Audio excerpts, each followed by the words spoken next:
Hi everyone, welcome to Global Online. This is Ankita Sood. So students, आपके paper one की final revision के लिए आज हम लॉजिकल रीजनिंग और unit number 9 people development and environment के हर एक इम्पॉर्टेंट और रिपीटेड टॉपिक को डिटेल में डिस्कस करने वाले हैं। इस सीरीज में जितने भी कॉन्सेप्ट्स मैं आपको बताऊंगी, ये सारे प्रीवियस ईयर पेपर्स को एनालाइज करके ही आपके साथ शेयर किए जाएंगे, ताकि इस कम समय में बहुत अच्छे से आपकी तैयारी होती रहे। ये सीरीज खास तौर पर उन स्टूडेंट्स के लिए हेल्पफुल है जिन्होंने अभी तक भी पेपर वन की तैयारी शुरू नहीं की है। तो आप सभी के लिए ये बहुत ज्यादा जरूरी है कि आप इस डिस्कशन में एंड तक बने रहिएगा। स्टूडेंट्स, पेपर वन में आप सभी को हेल्प करने के लिए एक कंप्लीट कोर्स मैं लेकर आई हूँ, जिसमें हम आपको एग्जाम के लेवल के हिसाब से और प्रीवियस ईयर क्वेश्चंस को बहुत अच्छे से एनालाइज करके इंपॉर्टेंट टॉपिक्स पढ़ाएंगे। इसके लिए 30 डेज का न्यू बैच भी हम स्टार्ट कर रहे हैं, जिसमें आपको रोज लाइव लेक्चर्स मिलेंगे और इसके साथ आपका सिलेबस भी कवर हो सकता है। कुछ स्टूडेंट्स ऐसे हैं जो कि मॉर्निंग बैचेस को ज्वाइन नहीं कर सकते। उनके लिए हम सेपरेट एक इवनिंग सेशन भी लाइव स्टार्ट करने वाले हैं, ताकि आप सभी बहुत इजीली अपनी तैयारी कर सकें और फर्स्ट अटेम्प्ट में एग्जाम को क्वालिफाई कर सकें। ये समय ऐसा है कि आप लोगों को ज्यादा से ज्यादा पीवाईक्यूज और एक्सपेक्टेड क्वेश्चंस को प्रैक्टिस करना चाहिए, जिसके लिए हम आपको इंग्लिश और हिंदी में अपडेटेड मॉक टेस्ट लेकर आए हैं। साथ ही इंपॉर्टेंट क्वेश्चंस की सीरीज लाए हैं, जिसमें हर क्वेश्चन के आंसर के साथ आपको इंपॉर्टेंट एक्सप्लेनेशन भी दी जाएगी, ताकि अगर आपको कहीं पर कंफ्यूजन है तो बहुत इजीली उसका सॉल्यूशन भी आपको इमीडिएटली मिल जाए। तो लिमिटेड पीरियड के लिए ये बहुत अच्छा डिस्काउंट मैं आपके लिए लेकर आई हूँ। सो स्टूडेंट्स, ये ऑफर सिर्फ और सिर्फ 14 नवंबर तक ही वैलिड रहेगा। तब तक आप इस कोर्स को जल्दी से ज्वाइन कर लीजिए। इसके अलावा फ्री वीडियोस है, मॉक टेस्ट है, जो कि आपको ग्लोबल ऑनलाइन ऐप पर मिलेंगे। स्टोर सेक्शन पर सर्च बार में आपको लिखना है कोर्स का नाम। जैसे ही आप कंटेंट पर जाते हैं, आप यहाँ पर देखेंगे कंप्लीट कोर्सेज अवेलेबल हैं, जहाँ पर यूनिट वाइज फोल्डर्स आपको मिलेंगे। आपके स्टेट के एग्जाम के अलावा अदर स्टेट्स के पीवाईक्यूज भी हम आपको प्रोवाइड करवाते हैं, जिसमें से कि एज इट इज सवाल गारंटेड आपके पेपर में पूछे जाएंगे। तो ये नंबर आपको दे रही हूँ, आप इस पर व्हाट्सएप के थ्रू कॉल या मैसेज करके कभी भी हमसे कांटेक्ट कर सकते हो। सबसे पहले आपके सामने ये सिलेबस है, और आप सभी स्टूडेंट्स को पता होना चाहिए कि युक्ति युक्त तर्क यूनिट में आपके सिलेबस को दो हिस्सों में बांटा गया है। पहला हिस्सा है जिसमें कि हम लोग लॉजिक और वेन डायग्राम्स के बारे में देखते हैं, और दूसरे हिस्से में हम इंडियन लॉजिक के बारे में देखते हैं। दोनों हिस्से बहुत इंपॉर्टेंट है। अपर पार्ट की अगर हम बात करें तो 4 से 5 क्वेश्चंस इसमें से आ सकते हैं, और 3 से 4 क्वेश्चंस इस वाले पार्ट में से एग्जाम में आपको देखने को मिलते हैं। तो आप सभी स्टूडेंट्स को यहाँ पर हिंदी इंग्लिश दोनों लैंग्वेजेस में मैं सिंपल से सिंपल तरीके से सारे कॉन्सेप्ट्स क्लियर करने की पूरी कोशिश करूंगी। सबसे पहले लॉजिकल रीजनिंग में आपको पता होना चाहिए लॉजिक क्या होता है। देखो, लॉजिक जो है, इसको हिंदी में बोला जाता है तर्क। अब दो लोग अगर आपस में बात कर रहे हैं, और एक व्यक्ति बहुत ही तर्क के साथ कोई बात आपको बताए, बहुत ही लॉजिक लगा करके कोई बात आपको बताए, तो आप उसकी बात को जरूर मानते हो। तो लॉजिकल रीजनिंग भी हमें यही बताता है कि अगर दो लोग या दो से ज्यादा लोग आपस में बात कर रहे हैं, और उनकी बात का जो फाइनल कंक्लूजन है, जो फाइनल निष्कर्ष है, वो निकालने में लॉजिकल रीजनिंग हमें मदद करता है। लॉजिकल रीजनिंग का ये इंट्रोडक्शन था। अब इसमें पहला इंपॉर्टेंट टॉपिक है सिलोजिज्म, यानी कि सिलोजिज्म क्या होता है। इसमें हमारे पास कुछ स्टेटमेंट्स होती हैं, एंड उन स्टेटमेंट्स को ध्यान में रखते हुए हमें कंक्लूजन यानी कि निष्कर्ष पर पहुंचना होता है। ओके। अब यहाँ पर एक चीज और ध्यान रखिए, एग्जाम में क्या होता है, कुछ स्टेटमेंट्स ऐसी दी होती हैं जिसका कोई लॉजिक नहीं होता, जो कि इलॉजिकल सी होती है, जिनका कोई फाइनल मीनिंग नहीं निकल पाता। तो स्टूडेंट्स, उसमें कंफ्यूज मत होना। सिलोजिज्म की खास बात यही है कि इसमें आप लोगों को स्टेटमेंट के जो स्टेटमेंट्स गिवन है उसके मीनिंग पर नहीं जाना है, बल्कि क्वेश्चन में क्या मांगा गया है, क्या पूछा गया है, डायरेक्टली उस पर जाना है। अब जैसे इसी एग्जाम्पल को देख लेते हैं। यहाँ पर दो स्टेटमेंट्स दी गई हैं, स्टेटमेंट वन और स्टेटमेंट टू। इन दोनों स्टेटमेंट्स को इकट्ठा बोलते हैं प्रीमाइसेस। ठीक है, प्रीमाइसेस इनको कहा जाता है। सो देखो, इसमें कोई लॉजिक नहीं है। पहली बोलती है ऑल पेन्स आर पेंसिल्स। हर एक पेन क्या पेंसिल होता है? All pencils are books. हर एक पेंसिल क्या बुक होती है? नहीं होती है। तो इसमें कहा गया है कि कई बार स्टेटमेंट्स और कंक्लूजन इलॉजिकल नजर आते हैं, अतार्किक नजर आते हैं, लेकिन सिलोजिज्म से संबंधित प्रश्नों का हल करते समय उम्मीदवारों को दिए गए कथनों को 100% सत्य मानना चाहिए। ये एक ट्रिक है। ठीक है। अब देखो, ये चीजें आपको हमेशा ध्यान रखनी है कि प्रीमाइसेस क्या होते हैं। दो स्टेटमेंट्स हैं, दोनों स्टेटमेंट्स को प्रीमाइसेस बोला जाता है, और कंक्लूजन जो होता है वो होता है निष्कर्ष। Okay, premises consist of two parts. अब देखो, प्रीमाइसेस को भी दो हिस्सों में बांटा गया है, एक स्टेटमेंट को भी दो हिस्सों में बांटा गया है। पहला है सब्जेक्ट और प्रेडिकेट, यानी कि विषय और विधेय। सब्जेक्ट क्या होता है? अब जैसे ये वाली पहली स्टेटमेंट है, ऑल पेन्स आर पेंसिल्स, ठीक है। सो इसमें ये जो पेन्स है ये होता है सब्जेक्ट, यानी कि किसी भी स्टेटमेंट में पहला जो शब्द होता है वो सब्जेक्ट होता है, विषय होता है, और दूसरा जो होता है वो होता है प्रेडिकेट, यानी कि विधेय। तो पहला हमेशा, जैसे इस वाली स्टेटमेंट में ये सब्जेक्ट है, विषय है, बुक्स क्या है, ये विधेय है, यानी कि प्रेडिकेट है। तो ये चीजें आपको क्लियर हो गई। इसके बाद दूसरी चीजें आती है मिडल टर्म, माइनर टर्म और मेजर टर्म, प्रमुख पद, लघु पद और मध्य पद। एग्जाम में ये पद आपको ढूंढने के लिए पूछा जाता है, आपको पूछा जाता है कि इस तरीके से एग्जाम्पल दिया होगा, आपको बताना है कि इसमें से मिडल टर्म बताइए। एक मैं आपको बताती हूँ, उसके बाद होमवर्क क्वेश्चन दूंगी जिसका आंसर मुझे कमेंट करके बताओगे, ठीक है। सबसे पहले मिडल टर्म की बात करते हैं। मिडल टर्म होती है एक कॉमन टर्म, ठीक है। देखो इसमें क्या है, all pens are pencils, all pencils are books.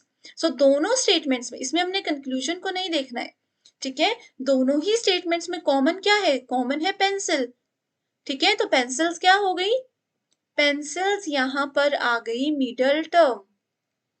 Okay, middle term को क्या कहते हैं, मिडल टर्म को कहते हैं मध्यम पद। In a syllogism, a middle term is a term that appears in both the premises. ये दोनों ही premises में है, दोनों ही statement में है, लेकिन conclusion में नहीं है। देखो पेंसिल्स आपको कंक्लूजन में नहीं दिखेगा, तो ये मिडल टर्म की इंपॉर्टेंट डेफिनेशन है जो कि एग्जाम में पूछी गई है। मिडल टर्म एक ऐसी कॉमन टर्म होती है जो कि दोनों स्टेटमेंट में दिखती है लेकिन कंक्लूजन में नहीं दिखती, निष्कर्ष में नहीं दिखती। सो यहाँ पर हमारे पास मिडल टर्म क्या हो गई, मिडल टर्म हो गई पेंसिल्स। उसके बाद आती है मेजर टर्म। मेजर का मतलब क्या होता है, बड़ा होता है, प्रमुख होता है। सो प्रमुख जो चीज होती है उसको सबसे ऊपर लिखते हैं, ठीक है। प्रमुख चीज सबसे ऊपर होती है। सो इसमें देखो ये तो मिडल टर्म है, तो मेजर टर्म क्या है, पेन्स है। मेजर टर्म क्या है, पेन्स है। इसको कैसे हमने देखा, पहली स्टेटमेंट में जो दो शब्द है, एक को पहले हम मिडल टर्म मान लेंगे, जो बचा बाकी दूसरा वो होता है मेजर टर्म। उसके बाद आता है माइनर टर्म। सो माइनर टर्म होती है हमेशा सेकंड स्टेटमेंट में, मेजर टर्म हमेशा फर्स्ट स्टेटमेंट में होती है, माइनर टर्म हमेशा सेकंड स्टेटमेंट में होती है। एंड इसमें भी मिडल टर्म जो है, एक शब्द मिडल टर्म आ गया, इसको हटा देंगे, जो दूसरा बाकी बचा वो हो गया माइनर टर्म्स। सो बुक्स यहाँ पर है माइनर टर्म, ठीक है। प्रमुख पद, माइनर टर्म मतलब लघु पद, और मिडल टर्म मतलब मध्यम पद। डेफिनेशंस पर एक बार जाते हैं। The term in a syllogism that is the predicate of conclusion is known as major term। अब देखो मेजर टर्म का एक और यहाँ पर रूल क्या है, इसमें कहा है कि प्रेडिकेट ऑफ कंक्लूजन, कंक्लूजन का प्रेडिकेट क्या है, कंक्लूजन का प्रेडिकेट जो है वो हमारे पास मेजर टर्म होती है। ओके, अब यहाँ पर एक मैं आप लोगों को होमवर्क क्वेश्चन दे रही हूं। ऑल डॉग्स आर कैट्स, रुको इसको इस तरीके से लिखते हैं हम अच्छे से। All dogs are cats, all cats are lions, therefore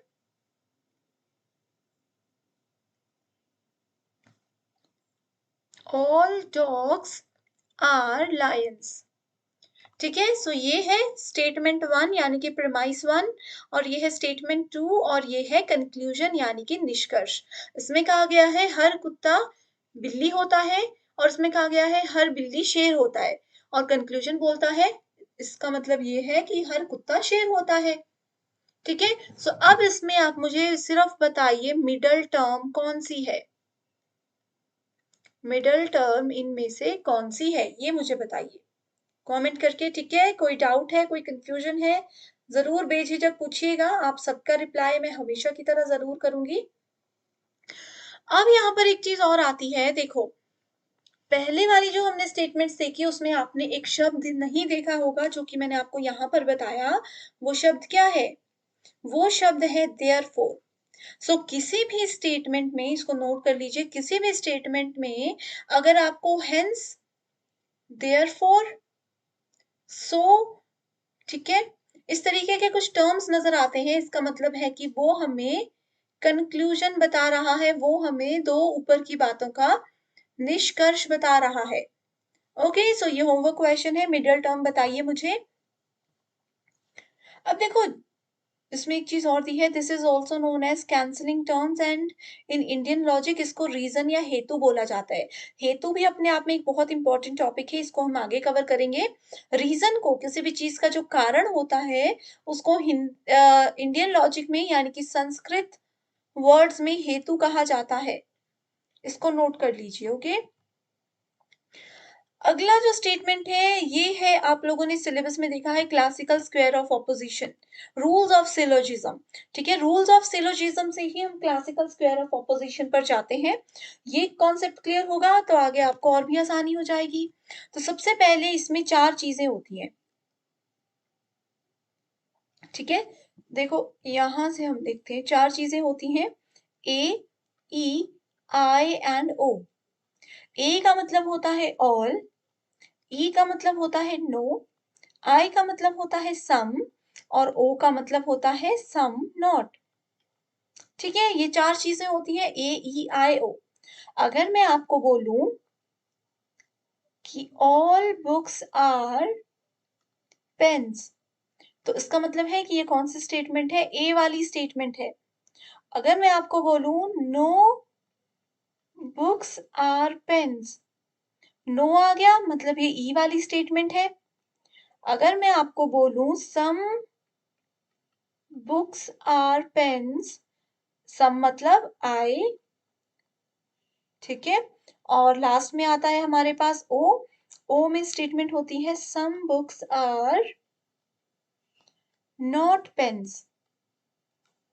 ये चीजें याद हो गई, ए, ई, आई, ओ। अब ए, ई, आई को ऐसे नहीं लिख सकते आप कि ए, आई, ओ, ई लिख दिया, ये बिल्कुल गलत मेथड है। इसको ऐसे कभी भी नहीं लिखना। इसको लिखने का एक तरीका होता है, अगर वो तरीका यूज करोगे तो और इजी हो जाएंगी चीजें। इसको ऐसे लिखा जाता है ए, ई, आई एंड ओ। अगर ऐसे लिखना समझ गए तो आगे की चीजें समझ लो आपकी 20% क्लियर हो गई है। ठीक है, अब देखो इसमें कहा गया था all s are p, all subjects are predicate universal. अब देखो यूनिवर्सल क्या होता है, अफर्मेटिव क्या होता है, क्वालिटी और क्वांटिटी क्या होता है, ये भी आपको बताती हूँ। अब मेरे पास एग्जाम्पल के साथ आगे बढ़ते हैं, मेरे पास 100 बुक्स हैं। ठीक है, मैंने बोल दिया कि ऑल बुक्स आर पेन्स, यानी कि सभी किताबें, सभी का मतलब यूनिवर्सल, जितनी भी चीजें हमारे पास हैं जब सबको लिया जाएगा तो वो यूनिवर्सल होगा। एंड क्योंकि ये स्टेटमेंट पॉजिटिव है, इसमें नो शब्द का प्रयोग नहीं किया गया, तो वो अफर्मेटिव होगी। तो ये अफर्मेटिव हो गई। अब जैसे देखो इसमें नो लिखा है, इस वाली स्टेटमेंट में नो है, इस वाली स्टेटमेंट में नो है, तो ये नेगेटिव है। तो नेगेटिव और पॉजिटिव, किसी पर्सन का बिहेवियर नेगेटिव है या पॉजिटिव है, ये उसकी क्वालिटी बताता है। ठीक है, सो क्वालिटी क्या होती है? दो प्रकार की होती है, अफर्मेटिव मतलब पॉजिटिव क्वालिटी, नेगेटिव जहां पर नो वर्ड आ गया वो नेगेटिव क्वालिटी। एग्जाम में आता है, याद कर लीजिए। उसके बाद आता है क्वांटिटी, यानी कि कितने। अगर मैंने बोला कि 100 बुक्स में से मैंने 100 ऑल सेलेक्ट कर ली, तो इसका मतलब है कि क्वांटिटी कितनी है? सारी है, तो यूनिवर्सल, सबको ले लिया। नो में बोल दिया यानी कि 100 में से मैंने एक को भी नहीं लिया, जीरो, तो ये भी किसी को भी नहीं लिया, सबको ही छोड़ दिया, तो वो भी यूनिवर्सल होता है। सम यानी कि 100 में से कुछ को लिया, 100 में से 50 सेलेक्ट किए, 100 में से 40 सेलेक्ट किए, तो वो क्या हो गया? वो पर्टिकुलर हो गया। वैसे ही सम नॉट, सम जहां पर आ गया वो पर्टिकुलर है, बस सीधा याद रखिए, जहां पर सम आ गया वहां पर पर्टिकुलर होगा, बाकी जगह यूनिवर्सल होगा। जहां पर नो आ गया वो नेगेटिव होगा, बाकी के अफर्मेटिव होंगे, इतना सा याद रखना है। ठीक है, इसी के साथ आगे बढ़ते हैं क्लासिकल स्क्वायर ऑफ ऑपोजिशन पर, जिसमें है विपक्ष का शास्त्रीय वर्ग। अब इस टॉपिक में से 100% आपको एक या दो क्वेश्चंस एग्जाम में जरूर देखने को मिलेंगे। नोट कर लीजिएगा हर एक चीज को, अगर नहीं पढ़ा है, इजी है, बहुत इजी है। देखो, ए ई ओ आई का कॉन्सेप्ट मैंने आपको बताया। AEIO के कॉन्सेप्ट से ही आगे को बढ़ते हैं, तो हम आते हैं क्लासिकल स्क्वायर ऑफ ऑपोजिशन पर। इसमें हमें ये AEI और O के बीच में रिलेशनशिप बताता है। अब ये हमें बताता है कि अगर हम A को यानी कि ऑल वाली टर्म को E वाली टर्म यानी कि नो वाली टर्म के साथ जोड़ें या फिर इनके बीच में रिलेशनशिप देखें तो क्या होगा। जैसे कि अगर मैं बोल देती हूँ ऑल पेन्स आर पेंसिल्स, और दूसरी तरफ मैं बोल देती हूँ नो पेन्स आर पेंसिल्स। पहले मैंने बोला सभी पेन पेंसिल है, दूसरे में बोला कोई भी पेन पेंसिल नहीं है। तो ए और ई वाली स्टेटमेंट है। तो आपको लगता है कि दोनों स्टेटमेंट्स एक साथ ट्रू हो सकती है? नहीं हो सकती। तो एग्जाम में ऐसे ही क्वेश्चंस आते हैं। ठीक है, यहाँ पर देखो हम बात कर रहे थे क्लासिकल स्क्वायर ऑफ ऑपोजिशन की, उसमें इस तरीके से क्वेश्चंस आते हैं। ठीक है, सबसे पहले रिलेशनशिप के बारे में हम लोग बात करेंगे कि ए का आई के साथ, ए का ई या ओ के साथ क्या रिलेशनशिप होता है, ये सब चीजें हम लोग देखेंगे। ठीक है, सो देखो अच्छे से इस चीज को सुनिएगा, समझिएगा। ओके, सो यहाँ पर देखो ए और ओ के बारे में सबसे पहले देखते हैं। ये सबसे इजी रिलेशनशिप है। देखो, ए और ओ कॉर्नर्स को मैच कर रहे हैं, वैसे ही ई एंड आई ये भी दोनों एक दूसरे के कॉर्नर्स के साथ मैच हो रहे हैं। ये जो रिलेशन है, इधर का इधर के साथ, इधर का इधर के साथ, ये जो रिलेशनशिप होता है इसको कॉन्ट्राडिक्टरी रिलेशनशिप बोला जाता है। क्या बोला जाता है? Contradictory relationship. ठीक है, एक सेकेंड आप लोग रुकिए, मैं आप लोगों को और चीजें आसान करके देती हूँ।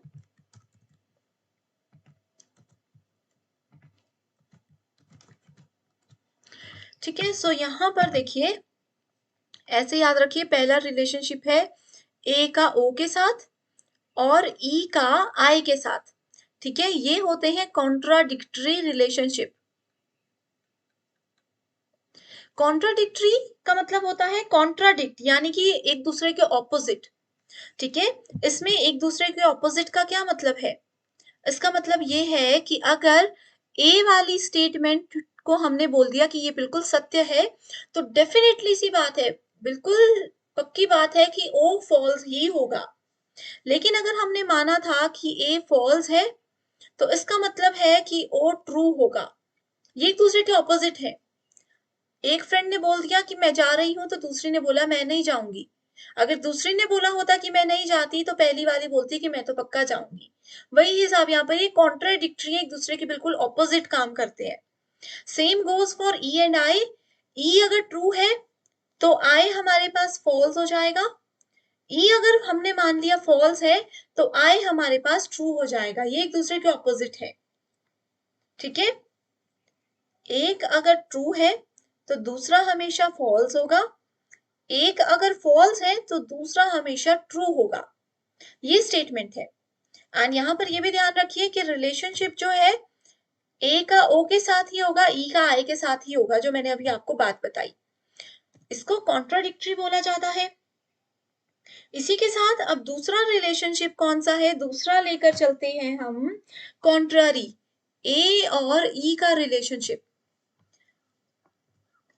ठीक है, इसको नोट इस तरीके से कीजिए, ए का रिलेशनशिप ई के साथ।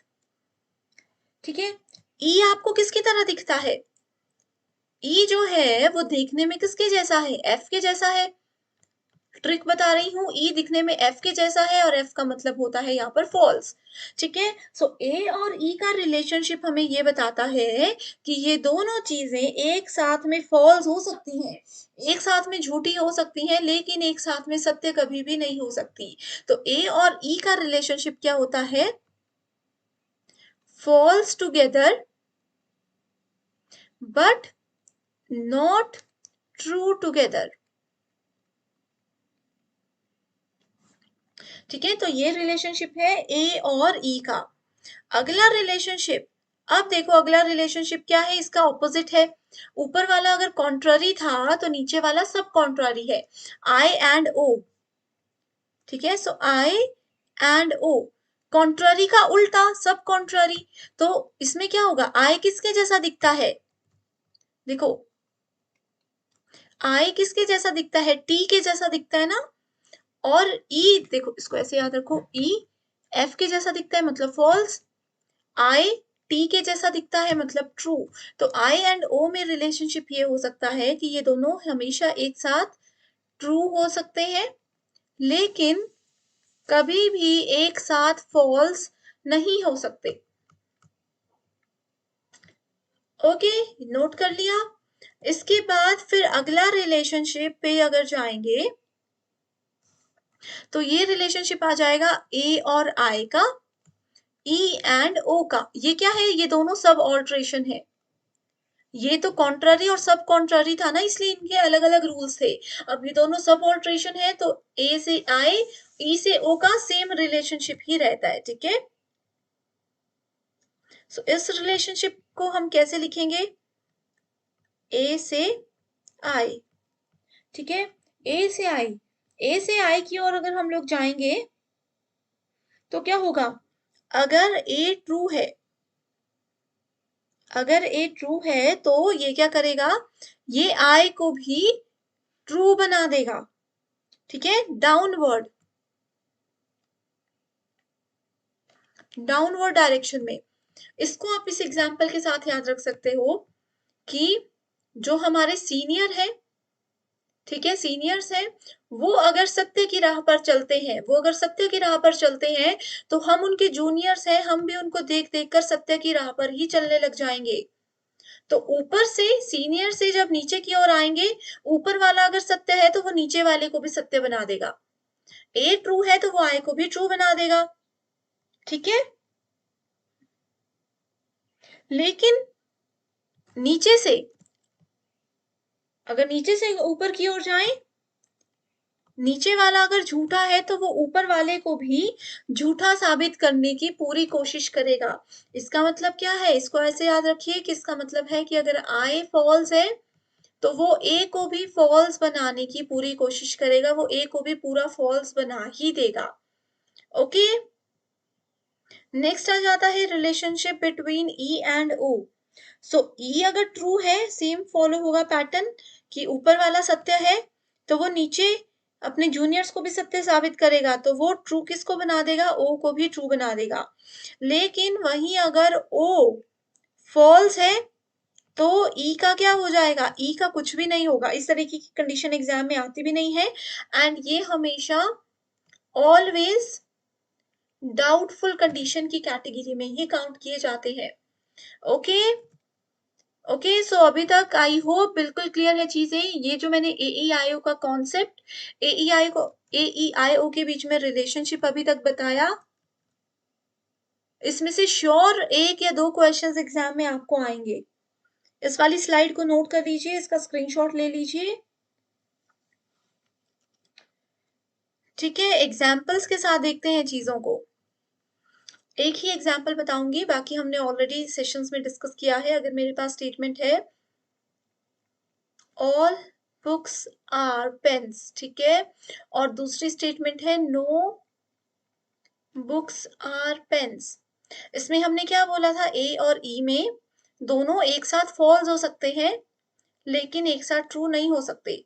इसको मैंने बोल दिया कि ऑल बुक्स आर पेन्स की, हाँ भाई सच में सभी किताबें पेन जैसी दिखती हैं, लेकिन दूसरी तरफ मैंने बोल दिया और book no books are pen, तो दोनों सत्य एक साथ नहीं हो सकती, क्योंकि मैंने यहाँ पर ऑल बोला, यहाँ पर नहीं बोला, लेकिन ये दोनों एक साथ फॉल्स हो सकती है। तो ऐसे एग्जाम्पल्स आएंगे और आपको एज इट इज डेफिनेशंस दी जाएंगी जो कि अभी तक मैंने बताई है। ओके। बहुत सारे स्टूडेंट्स ऐसे हैं जिनको डाउट रहता है ई और ओ वाले कॉन्सेप्ट में, है ना। ई और ओ वाले में डाउट रहता है, तो इसको ऐसे याद रखिए। देखो, ए से ई और ओ, ए एंड आई, ठीक है। ए से आई की ओर एक बार जा रहे हैं, एक बार यहाँ से वापस आ रहे हैं, ठीक है। सो इसमें हम मैं कलर्स चेंज करके बता रही हूँ ताकि क्लियर हो जाए चीजें। ए से आई की ओर, आई किसके जैसा दिखता है, टी के जैसा दिखता है, तो ए से आई की ओर जा रहे हैं तो ये ट्रू हो जाएगा।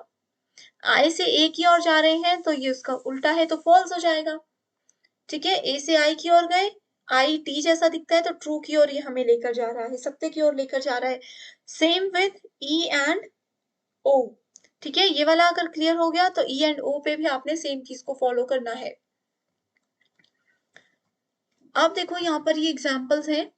All the students clear their examination, यानी कि ए। फ्यू, फ्यू का मतलब होता है some. Few students did not clear their examination, यानी कि ये है सम नॉट। सम नॉट क्या होती है, ओ। तो यहाँ पर पहले आपको पता चल गया ए और ओ वाली स्टेटमेंट है, तो ये कौन सी स्टेटमेंट है, ए और ओ वाली स्टेटमेंट कौन सी होती है, कॉन्ट्राडिक्टरीज होती है। ये हमने अभी डिस्कस किया यहाँ पर, ए और ओ कॉन्ट्राडिक्टरी।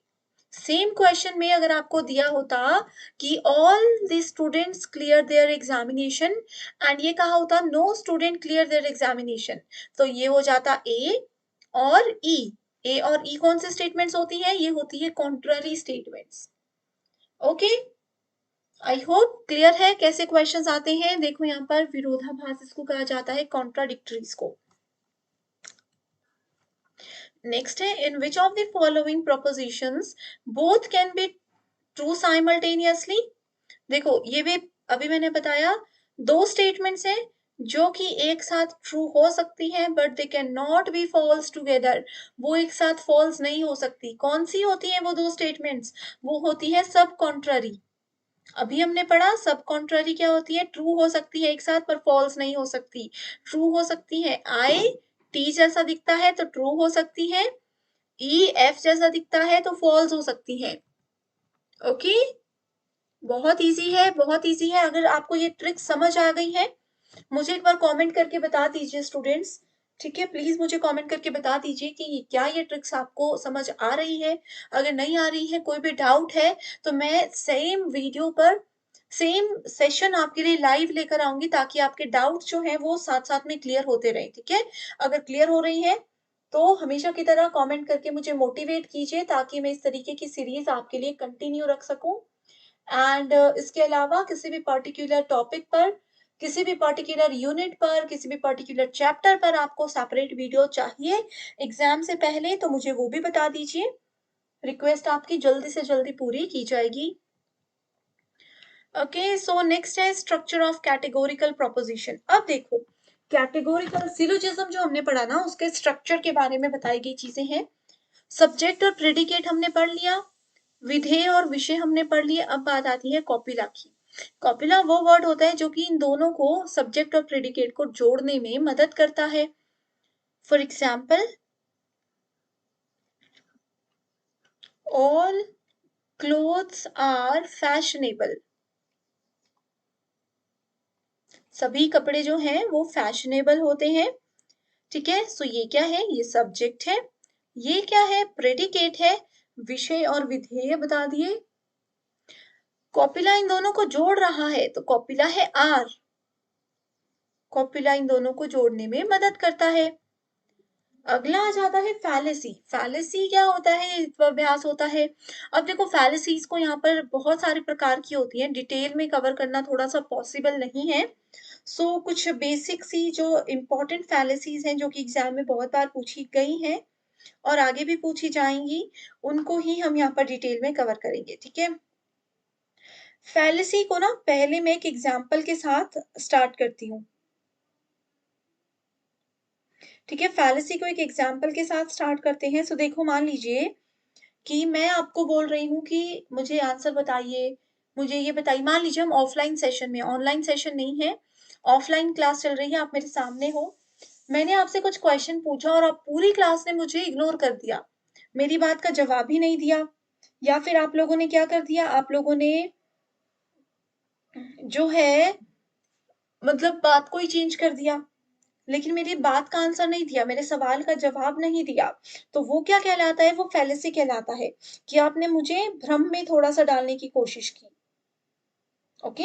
आप लोगों ने क्या किया, मुझे थोड़ा-सा भ्रम में डालने की कोशिश की और मेरी बात का जवाब नहीं दिया। ये एक बेसिक से प्रकार की फैलेसी होती है।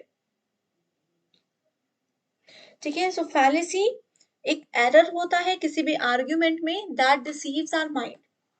It is a defect in an argument. किसी भी आर्ग्यूमेंट में कोई डिफेक्ट होता है that consist of something other than merely false premise. अब देखो, मैंने आप लोगों को, मान लीजिए दो लोग आपस में बात कर रहे हैं, दो सहेलियां, दो दोस्त आपस में बात कर रहे हैं। एक ने कुछ बात बताई कि तुमको पता है आज मेरा यूजीसी नेट का एग्जाम था, उसमें ये क्वेश्चन आए थे। दूसरी ने सुना, बात को अच्छे से सुन लिया, लेकिन वो ना इससे किसी और बात को ही बताने लग गई। उन्होंने इनकी बात का रिप्लाई नहीं किया कि आपका एग्जाम कैसा हुआ, कैसा आया था। उन्होंने अपना ही बता दिया कि आज से 2 साल पहले मैंने भी नेट एग्जाम दिया था, और करते-करते वो बात ही चेंज हो गई। ठीक है, तब को उनको बीच में कोई तीसरा फ्रेंड मिल गया। बात क्या हो गई? एग्जाम की बात चल रही थी, वो खत्म हो गई। तो ये भी एक प्रकार की फैलेसी होती है, भ्रम होता है कि हम कुछ और चीज़ के लिए बैठे थे, कुछ और करना चाहते थे, लेकिन अनजाने में ही सही, लेकिन हम कहीं और पहुँच गए, कुछ और हो गया। फैलेसी 2 प्रकार की होती है, फॉर्मल और इनफॉर्मल। ठीक है, सो स्टूडेंट्स, जैसे मैंने आपको बताया, फैलेसीज़ को बहुत ज़्यादा फैलेसीज़ हैं, सबको यहाँ पर कवर करना पॉसिबल नहीं होता। तो मैं यहाँ पर आपको सिर्फ़ नाम बता देती हूँ, आप नोट कर लीजिए। एंड अगर आपने मेरी फैलेसीज़ वाली डिटेल्ड वीडियो अभी तक नहीं देखी है, तो उसको ज़रूर देख लीजिएगा एक बार। ठीक है, कमेंट कर दीजिए, लिंक आप लोगों को मिल जाएगा कि फैलेसीज़ क्या-क्या होती हैं, कैसे अलग-अलग फैलेसी को याद रखा जा सकता है। ठीक है? तो एक फैलेसी आती है रेड हेयरिंग फैलेसी।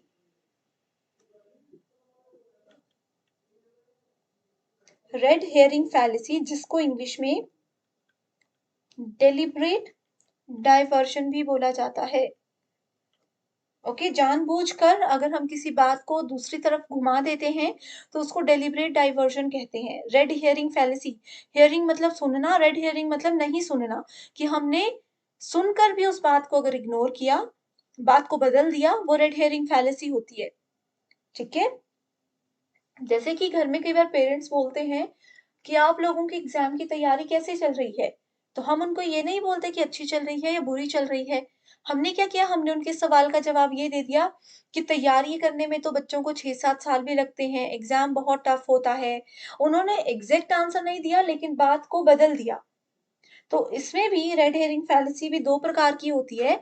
एक वो होती है जिसमें हम थोड़े से जवाब को बदल देते हैं, टॉपिक को चेंज नहीं करते, बस थोड़ी-सी बात को घुमा देते हैं, लेकिन वो उसी टॉपिक से रिलेटेड होता है। जैसे कि अभी मैंने एग्ज़ाम्पल दिया कि उन्होंने ये नहीं बताया कि तैयारी उनकी कैसी चल रही है, लेकिन उन्होंने बात एग्ज़ाम की ही की, लेकिन कुछ और की।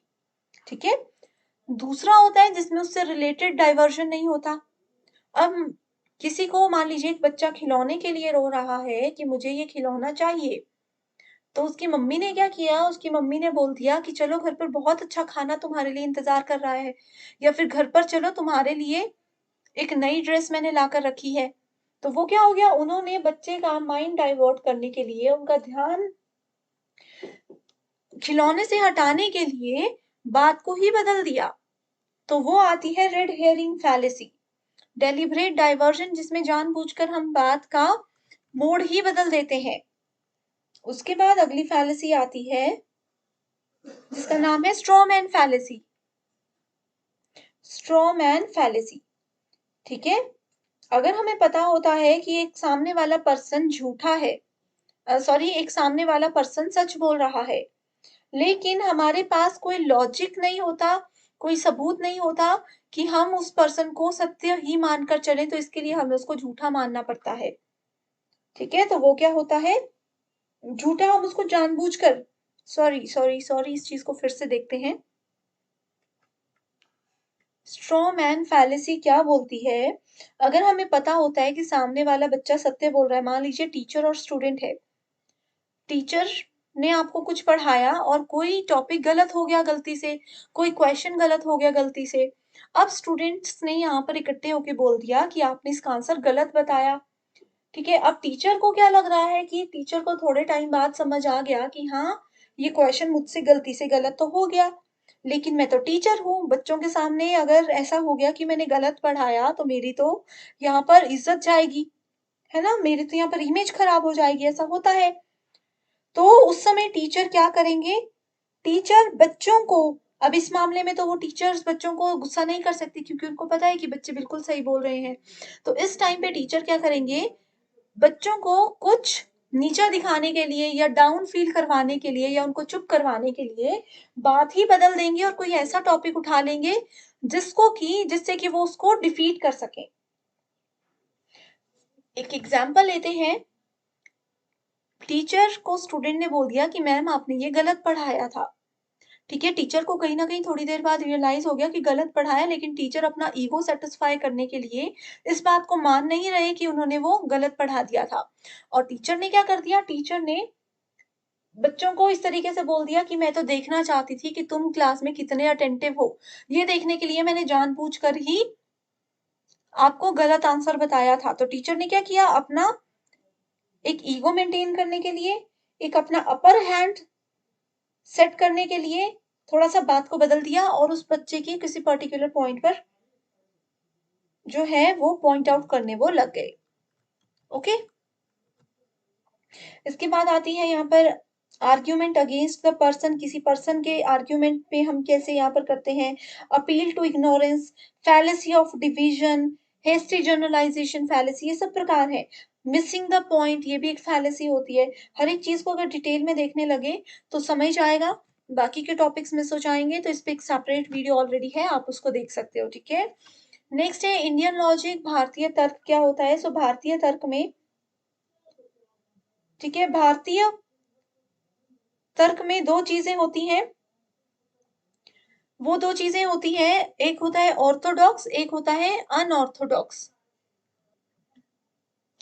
अब ये ऑर्थोडॉक्स का मतलब होता है आस्तिक वेदास। आस्तिक वो लोग होते हैं जो कि भगवान और वेद पुराण इन सब चीजों में मानते हैं। भारत में कई लोग ऐसे हैं जो कि मानते हैं कि वेदों पुराणों में जो कुछ भी लिखा है वो बिल्कुल सत्य है, इसके अलावा कुछ भी नहीं होता, यही चीजें हमारे जीवन में होती हैं और यही हमारा जीवन है। तो वो होते हैं ऑर्थोडॉक्स।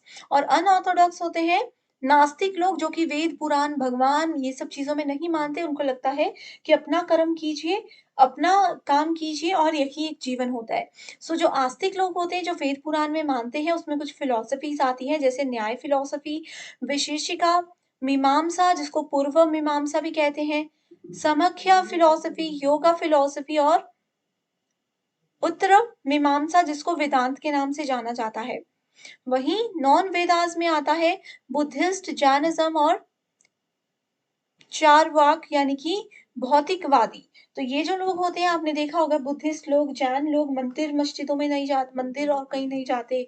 ये लोग अपने शांत रहते हैं, अपने ही में लगे रहते हैं, अपने काम पे ध्यान देते हैं, ना इनको फालतू में कुछ। आपने इनको कभी देखा है कि बहुत मंदिरों में जा रहे हैं, जगराता हो रहा है, कुछ हो रहा है? कुछ भी नहीं। ये लोग वेद पुराण भगवान इन सब में इतना मानते ही नहीं है। इनको लगता है अपने कर्म कीजिए, वही काफी है। ओके, इसके बाद अगला आता है प्रमाण।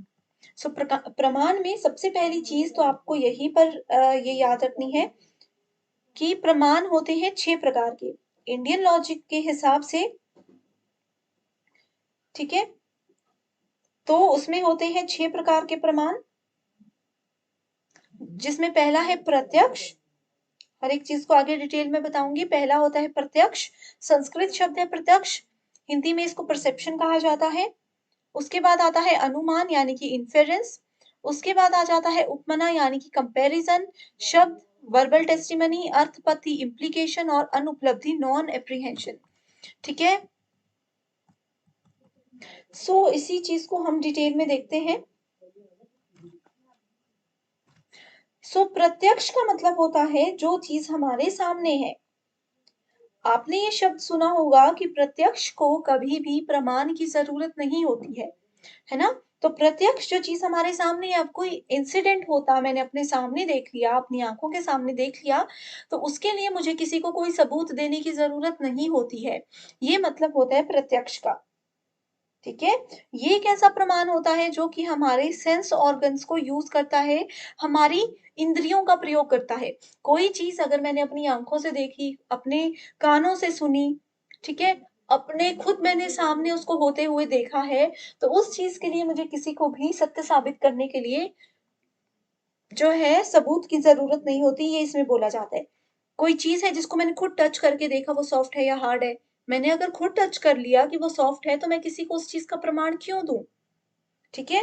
वहीं अगर मैंने किसी फूड को कोई मुझे बोल रहा है कि ये फूड बहुत अच्छा होता है, खाकर देखिए।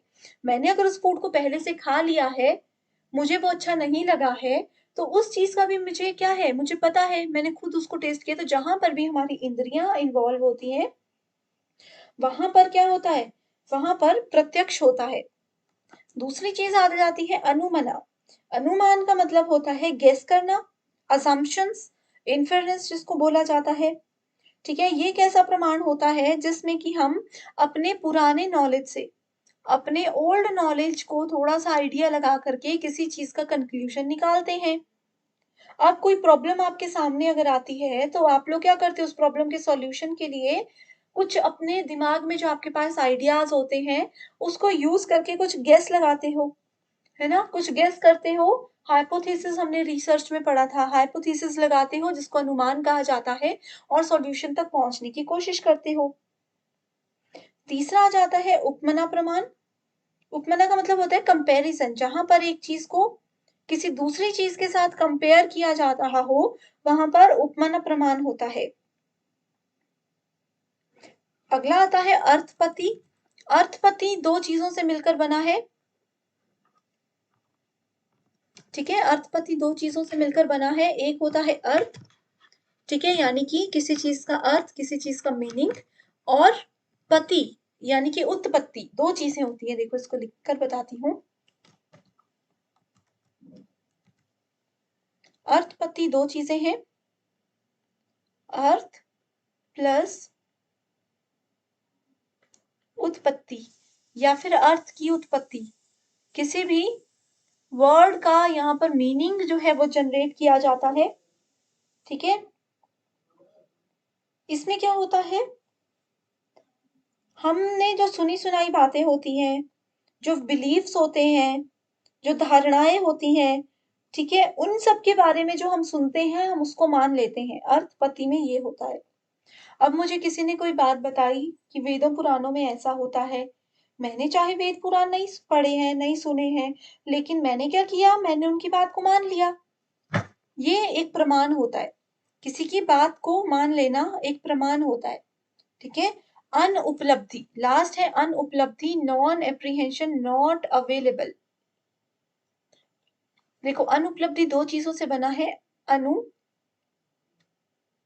उपलब्धि यानी कि नॉट अवेलेबल, जो चीज़ उपलब्ध नहीं है, ठीक है?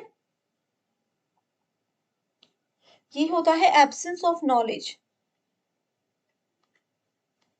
एब्सेंस ऑफ नॉलेज इसको कहा जाता है अनुपलब्धि, ठीक है? सो एब्सेंस ऑफ नॉलेज जहाँ पर हमें ज्ञान ही नहीं है। अब किसी जगह पर हमें किसी पर्टिकुलर चीज़ का अगर ज्ञान नहीं है, तो उसको अनुपलब्ध कहा जाएगा। एक यहाँ पर मिस हो गया शब्द।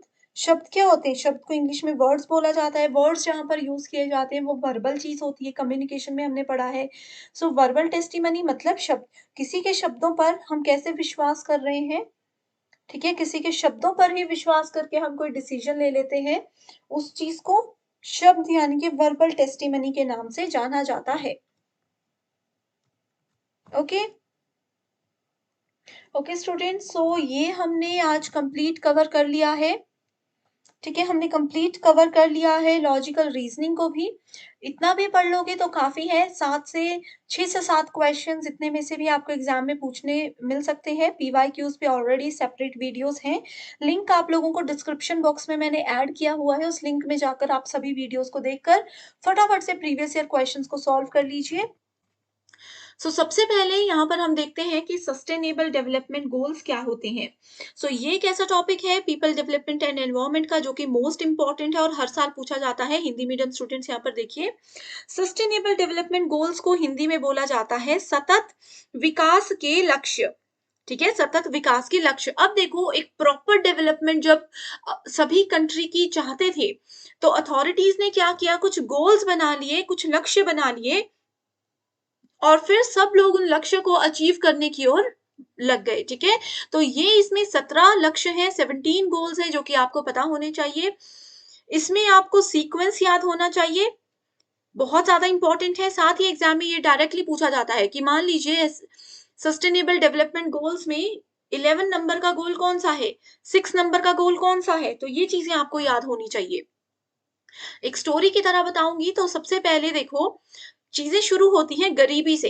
तो सबसे पहला गोल ये था कि गरीबी को वो हटाएंगे। अब देखो, अगर पूरे देश में, देश की बात करते हैं, पूरे वर्ल्ड की बात करते हैं, यहाँ पर अगर कहीं पर भी गरीबी, पॉवर्टी नहीं रहेगी, इसका मतलब ये है कि सब लोग खाना खाएंगे, तो शून्य भूखमरी, जीरो भूखमरी यहाँ पर हो जाएगी। सब लोग गरीब नहीं रहेंगे, सब लोग अच्छा कमाएंगे, तो भूखमरी नहीं होगी। उसके बाद अगर किसी को कोई भूखा नहीं है, तो उसकी हेल्थ अच्छी रहेगी, उसका स्वास्थ्य बहुत अच्छा रहेगा, जो कि गोल नंबर 3 में बताया गया है।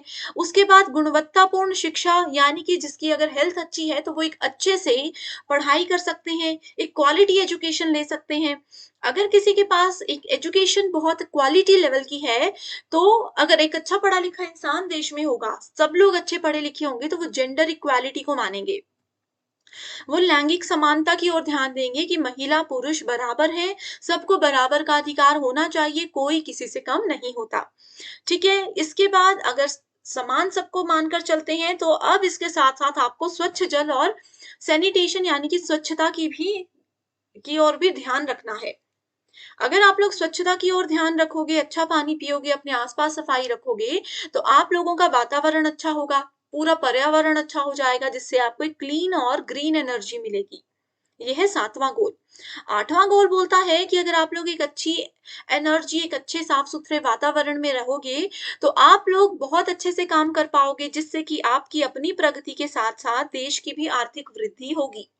अब देश की अगर आर्थिक वृद्धि हो रही है, तो बहुत सारे उद्योग और लगेंगे, नवाचार होगा, बुनियादी सुविधाएं और ज्यादा बढ़ेगी, जो कि गोल नंबर 9 हमें बताता है। हर एक गोल एक दूसरे के साथ रिलेटेड है। ऐसा नहीं है कि इनको याद रखना मुश्किल है, जैसे मैं कह रही हूँ ऐसे स्टोरी की तरह याद रखो, बहुत ईजी हो जाएगा। उसके बाद आता है रिड्यूस इनइक्वालिटी। अब देखो, यहाँ पर जैसे बताया गया था कि पढ़े लिखे लोग होंगे, तो इनइक्वालिटी को भी ऑटोमेटिकली घटा ही देंगे, वो सबको बराबर का अधिकार देंगे, असमानताओं की कमी होगी। ठीक है, ऐसा नहीं होगा कि किसी पर्टिकुलर डिपार्टमेंट में सिर्फ महिलाएं काम कर सकती हैं, पुरुष काम नहीं कर सकते, सबको बराबर के समान अधिकार यहाँ पर फिर मिलेंगे। सस्टेनेबल सिटीज और कम्युनिटी, एक बहुत ही अच्छी संवहनीय शहर और समुदाय आप लोग बनाएंगे, एजुकेटेड लोग होंगे, पढ़े लिखे लोग होंगे, महिला पुरुष सब अपने अपने एंड पर अगर कमा रहे होंगे, तो एक अच्छा समुदाय आप लोग बनाओगे। ठीक है, उसके बाद आ जाता है संवहनीय उपयोग और उत्पादन, तो एक सस्टेनेबल कंजम्पशन और प्रोडक्शन होगी। एक अच्छे से हमें पता होगा किस चीज को कैसे यूज करना है, कैसे उसको और प्रोड्यूस करना है। क्लाइमेट एक्शन, क्लाइमेट हमारा बहुत अच्छा रहेगा। जलवायु कार्यवाही भी बहुत जरूरी है। जलवायु कार्यवाही में सबसे पहले आ जाता है कि पानी के नीचे जो मछलियां होती हैं और भी जीव होते हैं, उनको कैसे बचाया जाए। अब देखो, जैसे बहुत ज्यादा लोग आपने देखे होंगे, पॉल्यूशन में भी आपने पढ़ा होगा कि गंदा नदियों और नालों का पानी कहाँ जाता है, नदियों में मिला दिया जाता है। आपके घर का गंदा पानी नदियों नालों में मिला दिया जाता है, जिससे पानी के अंदर रह रहे जीवों को बहुत नुकसान होता है, बहुत सारी स्पीशीज खत्म भी हो गई हैं। तो उनको बचाने के लिए गोल नंबर 14 में कहा गया है। गोल नंबर 15 कहता है लाइफ ऑन लैंड, यानी कि थलीय जीवों की सुरक्षा, पेड़ पौधे पशु पक्षी, इनको कैसे बचाया जाए। उसके बाद आता है शांति, न्याय और सशक्त संस्थाएं। ठीक है, आसपास शांति रहेगी, पीस, जस्टिस और स्ट्रॉन्ग इंस्टीट्यूशन होगा। और लास्ट वाला गोल जो है वो सब गोल्स को अचीव करने के लिए आप सबकी पार्टनरशिप, आप सबकी एकजुटता, आप सबकी भागीदारी मांगता है। तो ये 17 गोल्स हैं जो कि बहुत ज्यादा इंपॉर्टेंट है। एग्जाम में बहुत बहुत बहुत बार पूछे जाते हैं, हर बार पूछे ही जाते हैं। ओके, अब यहाँ पर एक सवाल ये आता है सबसे पहले कि जो सस्टेनेबल डेवलपमेंट गोल्स हैं, सतत विकास लक्ष्य हैं, उनको किसने जारी किया? तो इसको जारी किसने किया था? आप लोगों को कल ही हमने नीति आयोग के बारे में बताया है ना। नीति आयोग बहुत बार आपको मैं होमवर्क क्वेश्चन भी दे चुकी हूँ, डिस्कस भी कर चुकी हूँ। सो नीति आयोग ने ही सस्टेनेबल डेवलपमेंट गोल्स के इंडेक्स को 2018 में लागू किया था। एंड ये जितने भी टारगेट्स हैं, ये अभी तक ऐसा नहीं है कि बस बना दिए और छोड़ दिए। ऐसा है कि ये सारे टारगेट्स को अचीव करना है इंडिया ने और बाकी कंट्रीज ने। कब तक? 2030 तक। जैसे कि जेंडर इक्वालिटी अभी तो काफी है, बट 2030 तक ये पूरी तरीके से प्रॉपर हर एक गोल को अचीव करना एक इन्होंने एक लक्ष्य माना हुआ है। ओके, सो कितने ऑब्जेक्टिव्स हैं? देखो 17 गोल्स हैं, 17 लक्ष्य हैं और 169 ऑब्जेक्टिव्स है, 169 उद्देश्य है। 17 लक्ष्य है और 169 उद्देश्य इसमें शामिल है। ओके, सो देखो ये जो 17 गोल्स आए थे, इससे पहले ये आया था, ये क्या है? ये एसडीजी है।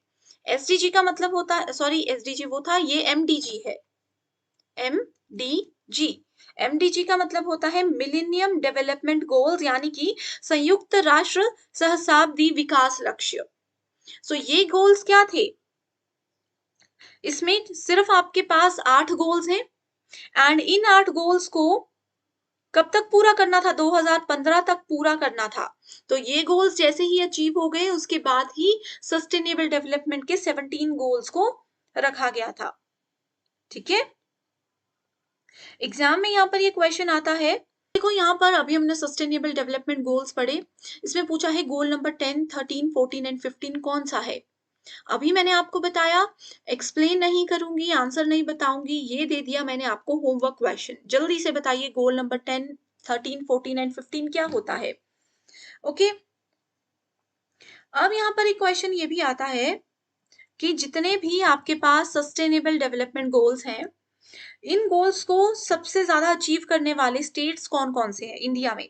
तो सबसे पहले है हिमाचल प्रदेश, उसके बाद है केरला, उसके बाद आता है तमिलनाडु। इसके अलावा अगर हम चंडीगढ़ की बात करें, तो चंडीगढ़ ने, जैसे इसमें ना स्कोर दिया जाता है हर एक गोल को 100, तो 100 में से 68 स्कोर किया है चंडीगढ़ ने एंड ये टॉप यूनियन टेरिटरी में आता है। इस तरीके से छोटी छोटी सी चीजें हैं, आपको याद रखनी है। एग्जाम में क्वेश्चन कैसे आते हैं? ऐसे आते हैं। होमवर्क क्वेश्चन है, बताइए। अभी मैंने आपके साथ डिस्कस किया सब कुछ। इसके अलावा एक और क्वेश्चन देती हूँ, अच्छा पानी और साफ सफाई यानी कि सैनिटेशन और क्लीन वाटर से रिलेटेड कौन सा गोल है? कौन सा गोल है? सस्टेनेबल डेवलपमेंट गोल्स में से कौन सा गोल है जो हमें साफ पानी और सैनिटेशन की सुविधा या इसके बारे में जानकारी देता है? ठीक है, इसी के साथ बढ़ते हैं आगे, जिसमें हम बात करने वाले हैं अर्थ के 4 स्फीयर्स के बारे में। अब अर्थ के 4 स्फीयर्स होते हैं, वो कौन कौन से होते हैं ये भी बहुत ज्यादा इंपॉर्टेंट है। तो सबसे पहला स्फीयर आ गया, देखो बायोस्फीयर। बायोस्फीयर में बर्ड्स और ये सब चीजें आती हैं जो कि हवा में उड़ सकते हैं। ठीक है, दूसरा है एयर, जिसको एटमॉस्फेयर बोला जाता है।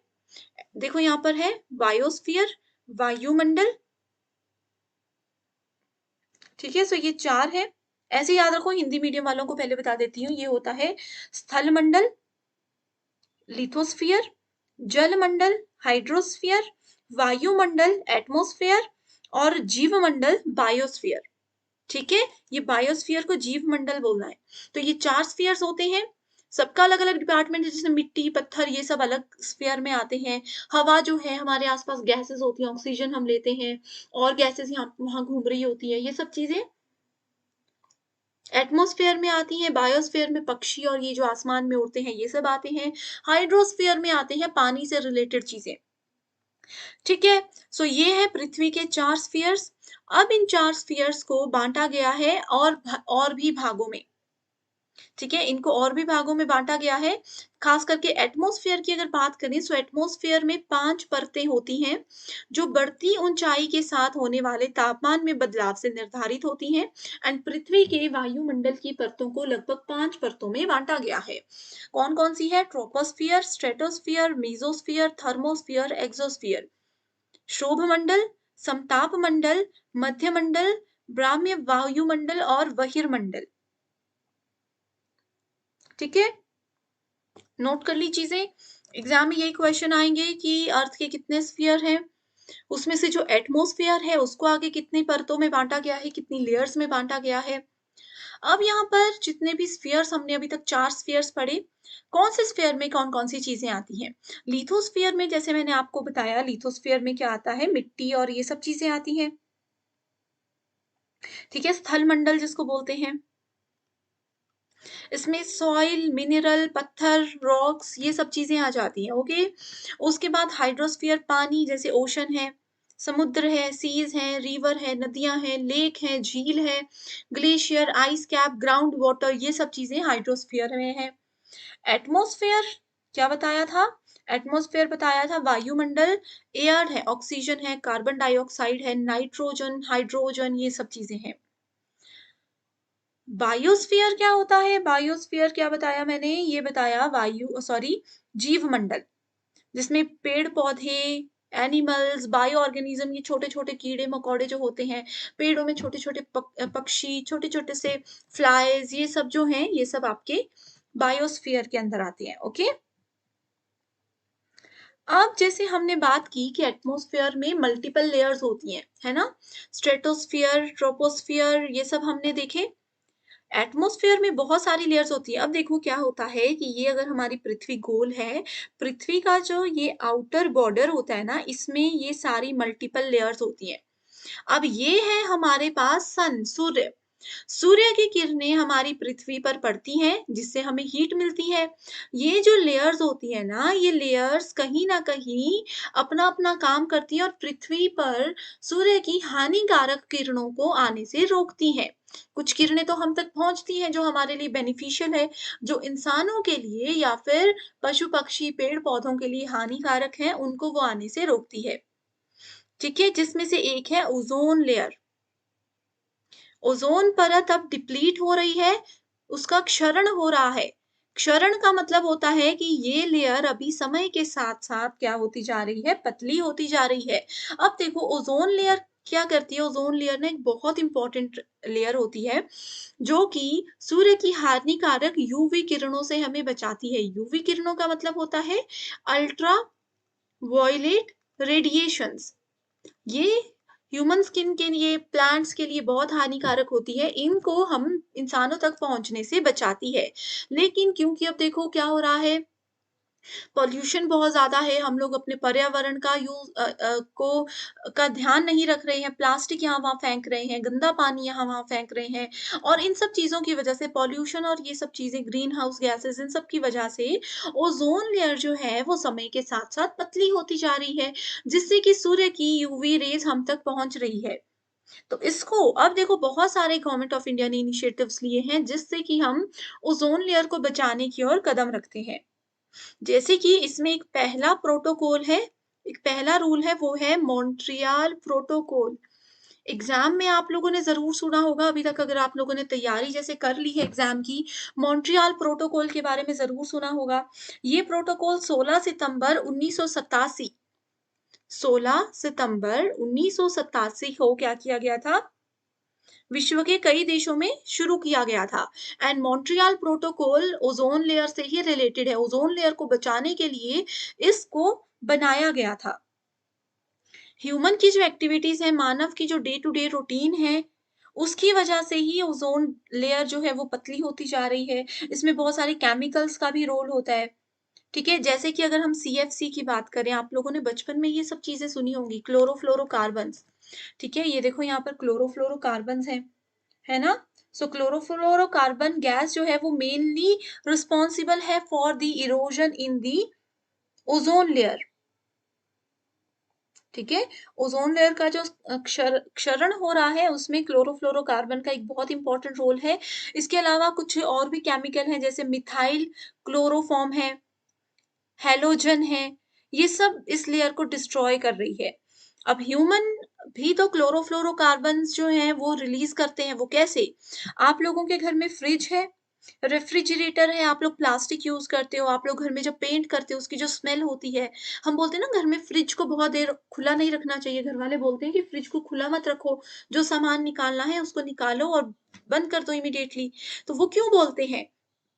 क्योंकि उससे जो गैस निकलती है, उससे जो केमिकल रिलीज़ होता है, वो हमारे पृथ्वी के लिए बहुत ही ज़्यादा नुकसानदायक होता है। ओके? इसके अलावा ओज़ोन लेयर के डिप्लीशन के लिए कुछ केमिकल्स के नाम हैं जो कि एग्ज़ाम में पूछे जाते हैं। जैसे कि पहला है सीएफसी, यहाँ पर लिखा है क्लोरोफ्लोरोकार्बन्स। दूसरा क्या है? दूसरा है रॉकेट लॉन्चेस, जो रॉकेट्स लॉन्च होते हैं उससे जो गैस निकलती है। उसके अलावा है नाइट्रो NO2 है जैसे NO है, N2O है, नाइट्रस वाले जितने भी कंपाउंड्स होते हैं उसमें। इसके अलावा नेचुरल चीज़ें भी होती हैं, जैसे कि सूर्य की किरणें अगर एक ही जगह पर बड़े दिनों तक लगातार पड़ती रहती है, बिना बारिश के या बिना इस चीज़ के, तो वहाँ पर वो थोड़ा-सा ना होल करता रहता है, जिसकी वजह से ओज़ोन लेयर डिप्लीट होती जा रही है, ओके? जैसे हम लोग आग बुझाने वाला वो जो होता है फायर एक्सटिंग्विशर्स, उसमें जो गैस होती है वो भी क्लोरोफ्लोरो को रिलीज़ करती है, हैलोन्स को रिलीज़ करती है, जिसकी वजह से पृथ्वी को बहुत ज़्यादा नुकसान पहुँचता है, ठीक है? ओके, सो इसी के साथ अगला टॉपिक है ग्रीन हाउस गैसेज़। सो देखो ग्रीन हाउस गैसेज़ में से भी एक क्वेश्चन एग्ज़ाम में आता है, जिसमें सबसे पहले है कार्बन डाइऑक्साइड कितनी गैसेज़ होती हैं, पहले तो ये बताइए? टोटल 5 गैसेज़ होती हैं। Carbon dioxide 56%, methane 18%, chlorofluorocarbon CFC 13%, ozone 7% और नाइट्रस ऑक्साइड 6%। नाइट्रस ऑक्साइड या नाइट्रोसियस गैसेज़ जो होती हैं ना, तो नाइट्रस वाली गैसेज़ जो होती हैं, वो हमारी पृथ्वी को नुकसान ही पहुँचाती है। तो ग्रीन हाउस गैसेज़ क्या होती है? ये वो गैसेज़ होती हैं, जो कि एटमॉस्फेयर में हीट जनरेट करती हैं एंड ग्लोबल वार्मिंग का ये सबसे बड़ा कारण होती है। आप लोगों ने सुना होगा आजकल मौसम कैसा चल रहा है? ये है ग्लोबल वार्मिंग के लिए रिस्पॉन्सिबल, ठीक है? अब देखो, अभी आप लोग ये वीडियो देख रहे हो, आप लोगों को पता है कि मौसम अभी कैसा चल रहा है, एकदम से बारिश, एकदम से धूप, एकदम से ठंडी, एकदम से गर्मी, इस तरीके का मौसम चल रहा है। ये किसकी वजह से हो रहा है? ये इसको आप सब बोलते हैं ये ग्लोबल वार्मिंग की वजह से है। सो ग्लोबल वार्मिंग क्या है? ये सबसे पहले जानिए। ग्लोब जो है, हमारी पृथ्वी जो है वो गर्म हो रही है। किसकी वजह से? ये जो extra gases, green house gases हमारी पृथ्वी में एक्स्ट्रा लेवल पर बढ़ रही हैं, ये नुकसान पहुँचा रही हैं और ये रिस्पॉन्सिबल है ग्लोबल वार्मिंग के लिए, ठीक है? इसमें जैसे कि सरफेस ओज़ोन O3 की बात करें, ये एक सेकेंडरी ग्रीन हाउस गैस है जो कि पॉल्यूटेंट्स जब बहुत सारे पॉल्यूशन, बहुत सारे प्रदूषक हमारे आस-पास घूम रहे होते हैं ना, वो प्रदूषक जब हवा में मिलते हैं, सूर्य की किरण में मिलते हैं, तो वो इस गैस को रिलीज़ करते हैं, इस गैस को बनाते हैं और जो बहुत ज़्यादा नुकसान पहुँचाती है। तो इसीलिए कहा जाता है कि प्रदूषण को कम करो, हमारी पृथ्वी अपने आप सही सलामत बच जाएगी। ठीक है? सो ग्रीन हाउस गैसेज़ का नाम याद रख लिया, एग्ज़ाम में ज़रूर क्वेश्चन आएगा, कन्फ्यूज़ मत होइएगा। ठीक है? ग्लोबल वार्मिंग की बात हम कर रहे थे। Global warming refers to the increase in average temperature. ठीक है, जो हमारा टेम्परेचर है पृथ्वी का, ठीक है, उसका जो तापमान जो है पृथ्वी का वो बढ़ता जा रहा है समय के साथ साथ। अर्थ का जो आसपास का सरफेस है, हवा है, ओशन है, वो क्या कर रहे हैं, बहुत ज्यादा गर्मी सहन नहीं कर पा रहे हैं, जिसकी वजह से ग्लोबल वार्मिंग होती है। समुद्र में पानी इतना गर्म हो जाता है कि उसके अंदर की जो स्पीशीज़ हैं, वो ख़त्म हो गई हैं। कितनी सारे मछलियों की प्रजाति हैं जो ख़त्म हो चुकी हैं, अब आपको देखने को ही नहीं मिलेगी। कितने सारे जंगल में ऐसे जीव हैं जो कि ख़त्म हो चुके हैं। अब जिनको बचाने के लिए बहुत सारी मोदी जी ने स्कीम्स लाई हुई हैं, ठीक है? अब ग्लोबल वार्मिंग का भी कुछ कारण है, जैसे कि वनों की कटाई हम कर रहे हैं, वनों की कटाई आपने बचपन में पढ़ा होगा, वनों की वजह से बारिश होती है ज़्यादा। वनों को हम काट रहे हैं तो बारिश कम हो रही है, गर्मी बढ़ रही है, तो ग्लोबल वार्मिंग के चांसेस बढ़ जाते हैं। हम लोग जो वाहन यूज़ कर रहे हैं, उससे जो धुआँ निकलता है, जो पेट्रोल, डीज़ल कार्स देखो आपको पता होगा शायद डीज़ल कार्स अभी आना बंद हो चुकी हैं। क्यों? क्योंकि डीज़ल जब वो गाड़ियाँ चलती हैं तो उससे गंदी स्मेल निकलती है, जिसकी वज़ह से ग्लोबल वार्मिंग होती है। क्लोरोफ्लोरोकार्बन यहाँ पर है, इंडस्ट्रीज़ होती है, बड़ी-बड़ी फैक्ट्रीज़ होती हैं जहाँ से काला धुआँ या गंदा धुआँ निकलता है।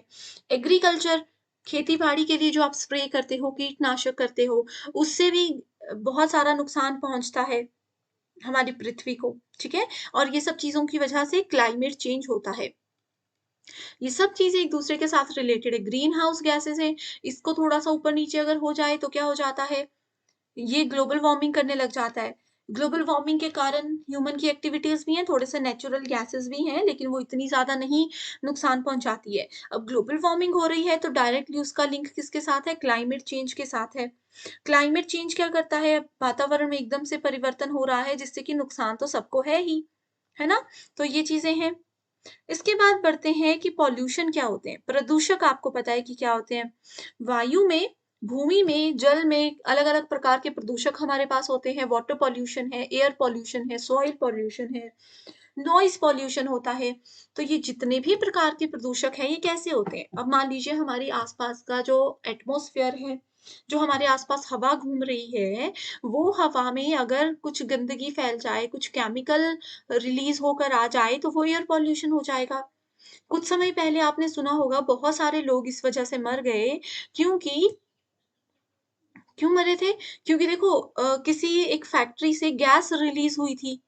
मुझे क्लियर अभी याद नहीं आ रहा वो किस स्टेट की न्यूज़ थी। आपको किसी को अगर स्टूडेंट को याद है तो मुझे कमेंट करके बता दीजिए, मुझे भी एक बार याद हो जाएगा। उस पर्टिकुलर स्टेट में कोई फैक्ट्री थी, वहाँ से कोई गैस रिलीज़ हुई थी, जिसकी वजह से कितने सारे आस-पास की सिटीज़ के और कितने सारे लोग मर गए, एकदम से उनकी अचानक से मौत हो गई। तो वो एयर पॉल्यूशन होता है। पानी में पॉल्यूशन कैसे होता है? मान लीजिए पानी में अंदर कुछ केमिकल आ गया या कुछ भी हो गया जिसके वजह से लोग वो कई पानी पीते हैं, है ना? तो उसकी वजह से वाटर पॉल्यूशन हो जाता है। आप लोग अपने घरों का पानी या गंदी फैक्ट्री का पानी नदियों और नालों में मिला रहे हैं। आगे जाकर वो मछलियाँ हैं और भी जीव हैं पानी के अंदर रहने वाले, वो सब अगर उस पानी को पिएँगे तो उन सबको तो कितना नुकसान हो जाएगा। वो वाटर पॉल्यूशन है। लैंड पॉल्यूशन क्या होता है? अपने लैंड पे जो हम नुकसान पहुँचा रहे हैं। ठीक है स्टूडेंट्स, सो आई होप ये बिल्कुल क्लियर हो गई हैं आपको चीज़ें। ठीक है? ओके, सो इसी के साथ जैसे एयर पॉल्यूशन गाड़ियों का धुआँ है, इलेक्ट्रिकल पावर प्लांट्स हैं, हीटिंग प्लांट्स हैं, ये सब चीज़ें आती है, ठीक है? एयर पॉल्यूशन में देखो एक क्वेश्चन यहाँ पर एग्ज़ाम में ये आता है कि जब एयर पॉल्यूशन होता है, वायु में हवा में जब प्रदूषक फैल जाते हैं, तो सबसे ज़्यादा नुकसान पहुँचाने वाली गैसेज़ उसमें कौन-सी जनरेट होती हैं? वो है सीओ, कार्बन मोनोक्साइड, दूसरी है लेड, तीसरी है NO2 नाइट्रोजन डाइऑक्साइड, नेक्स्ट है पीएम यानी कि पार्टिकुलेट मैटर और SO2 यानी कि सल्फर डाइऑक्साइड। तो ये सारे एयर पॉल्यूशन है, स्मॉग है, ठीक है? वाटर पॉल्यूशन क्यों होता है? लैंडस्लाइड हो गया जैसे कि वोल्केनिक इरप्शन हो गया, ये सब की वजह से वाटर पॉल्यूशन होता है। उसके बाद सॉइल पॉल्यूशन का सबसे बड़ा कारण एग्रीकल्चर है।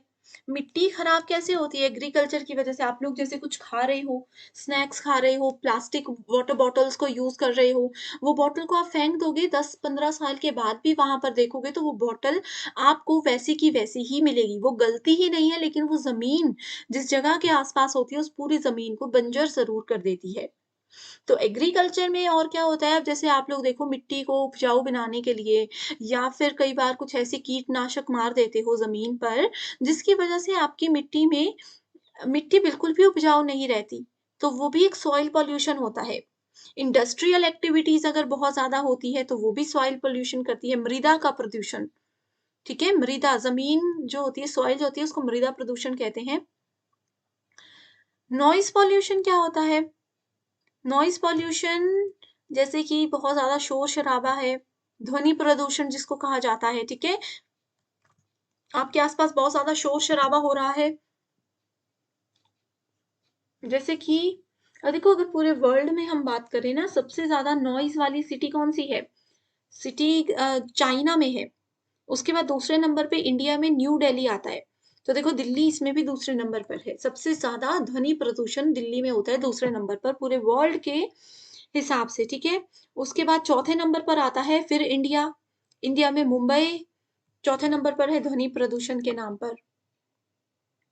ओके? सो अब देखो, ध्वनि प्रदूषण की जैसे हम बात कर रहे थे, उसके बाद इन इम्पोर्टेंट एग्रीमेंट्स पर जाते हैं। सो हम लोग जब ध्वनि प्रदूषण की बात कर रहे थे, सो इसमें इसके नुकसान क्या-क्या होते हैं? कईयों को मनोवैज्ञानिक दिक्कतें हो जाती हैं, साइकोलॉजिकल इश्यूज़ हो जाते हैं, फिज़िकल इश्यूज़ हो जाते हैं, ठीक है? बिहेवियरल डिसऑर्डर, स्लीप अच्छे से नहीं आती। अगर आपके घर के आस-पास बहुत ज़्यादा शोर है, तो आप अच्छे से नहीं सो पाओगे। दिमाग पर आपके इसका फ़र्क पड़ सकता है, आपका बिहेवियर चिड़चिड़ा हो सकता है, आपकी मेमोरी और कंसंट्रेशन में बहुत फ़र्क पड़ सकता है। तो ये सारी चीज़ें ऐसी हैं, जो कि नॉइज़ पॉल्यूशन की वजह से होती है। इतना आई होप स्टूडेंट्स आप सबको बिल्कुल क्लियर होगा। ठीक है, इसके बाद आते हैं कुछ ऐसे इंपॉर्टेंट एग्रीमेंट्स और कन्वेंशंस पर, जो कि अपने पर्यावरण को बचाने के लिए बनाए गए हैं। सो इसमें आप इंपॉर्टेंट जो यूजीसी नेट और सेट एग्जाम में पूछे जाते हैं, उसके नाम मैं आपको बताती हूँ सबसे पहले। ये है एक तो पेरिस एग्रीमेंट, दूसरा है Montreal protocol, Kyoto protocol, then we have Rio summit, और लास्ट है इंटरनेशनल सोलर अलायंस यानी कि आईएसए। ठीक है, सो ये देखो अब होते क्या हैं। सबसे पहले जैसे मैंने आपको मॉन्ट्रियल प्रोटोकॉल अभी-अभी बताया, मॉन्ट्रियल प्रोटोकॉल क्या करता है? ये ओज़ोन लेयर के लिए बनाया गया है। ओज़ोन लेयर को बचाने के लिए ये बनाया गया है, जो वो पतली होती जा रही है, जिसकी वजह से ह्यूमन हेल्थ पे नुकसान पहुँचता जा रहा है, उसको बचाने के लिए बनाया गया है। सो मॉन्ट्रियल प्रोटोकॉल आपका, जो हमने अभी सस्टेनेबल डेवलपमेंट गोल्स पढ़ा, उन गोल्स को अचीव करने के लिए मॉन्ट्रियल प्रोटोकॉल भी अपना साथ दे रहा है। ये एक इंटरनेशनल ट्रीटी है, जिसको डिज़ाइन किया गया है ओज़ोन लेयर को बचाने के लिए। 16 सितंबर 1987 में इसको एग्री कर लिया गया था। मॉन्ट्रियल की बात कर रही हूँ, ठीक है?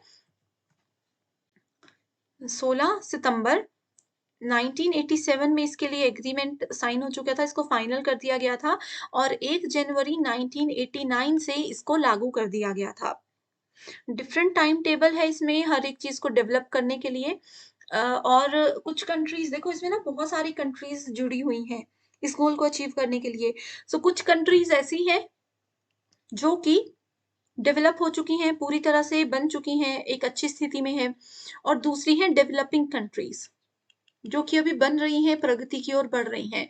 सो सभी के लिए अपने-अपने टारगेट्स का यहाँ पर लेवल दिया गया है, एक-एक फाइनल किया गया है कि कौन-सी कंट्री कितने समय में कितना टारगेट पूरा करेगी। मॉन्ट्रियल प्रोटोकॉल जो है, इंडियन कॉन्स्टिट्यूशन के आर्टिकल नंबर 5 के अंदर इसके बारे में लिखा गया है, ये भी आपको पता होना चाहिए। ठीक है? इसके अलावा मॉन्ट्रियल प्रोटोकॉल में कितनी कंट्रीज़ हैं? मैंने आपको बताया ना, ये सिर्फ़ इंडिया के लिए कन्वेंशंस और ये नहीं बनाए गए हैं, इसमें वर्ल्ड की बहुत सारी कंट्रीज़ हैं। सो मॉन्ट्रियल प्रोटोकॉल के लिए टोटल 197 कंट्रीज़ की भागीदारी है। 197 कंट्रीज़ के लोग मिलकर ये देखना चाहते हैं, अपनी ओज़ोन लेयर को बचाना चाहते हैं, ठीक है? अब यहाँ पर कुछ गोल्स हैं, जैसे मैंने आपको बताया था कि 2030 तक ये गोल्स अचीव करने हैं। लेकिन एक चीज़ होती है एचएफसी, ये होता है हाइड्रोफ्लोरोकार्बन।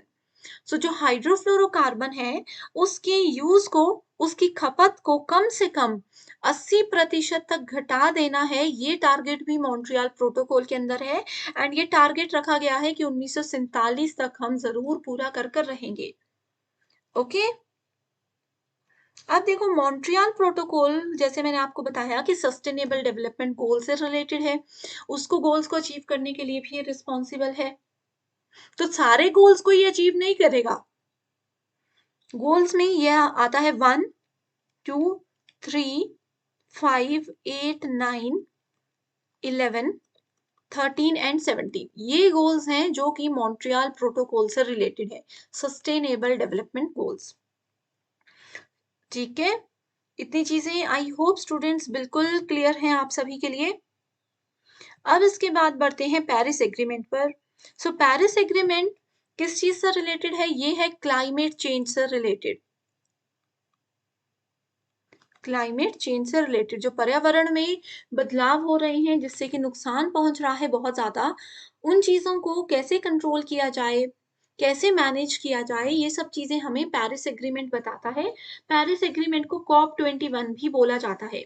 कॉप के बारे में हम आगे पढ़ेंगे, फिलहाल मैं बता देती हूँ कि कॉप की फुल फॉर्म होती है, क्या फुल फॉर्म होती है कॉप की?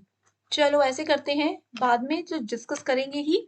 एक और होमवर्क क्वेश्चन दे दिया कि बताइए कॉप जो है कॉप 21, इसकी फुल फॉर्म क्या है? सीओपी की फुल फॉर्म क्या है? पेरिस एग्रीमेंट क्लाइमेट चेंज से रिलेटेड है, इतना आपको पता चल गया। और ये क्या करता है?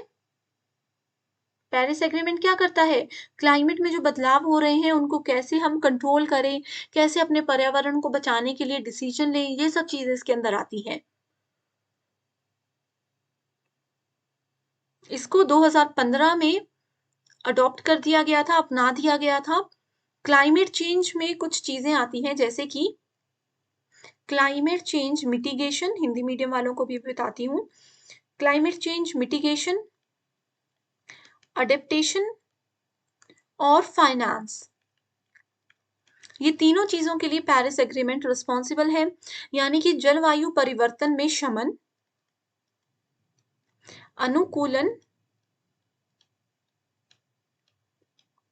और वित्त, इन 3 चीजों के लिए पेरिस एग्रीमेंट कॉप 21 रिस्पॉन्सिबल है।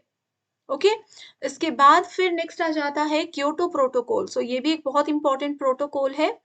ये किस चीज से रिलेटेड है? Kyoto protocol is related to green house gases.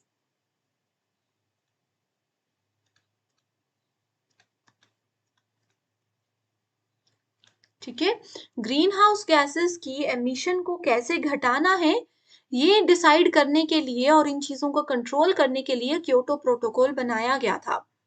It was international treaty. सिर्फ ये इंडिया में काम नहीं हो रहा, इस पे इंटरनेशनल लेवल पर काम हो रहा है। That extended the 1992 United nation framework convention on climate change. अब देखो ये एक नई चीज है, यूएनएफसीसीसी,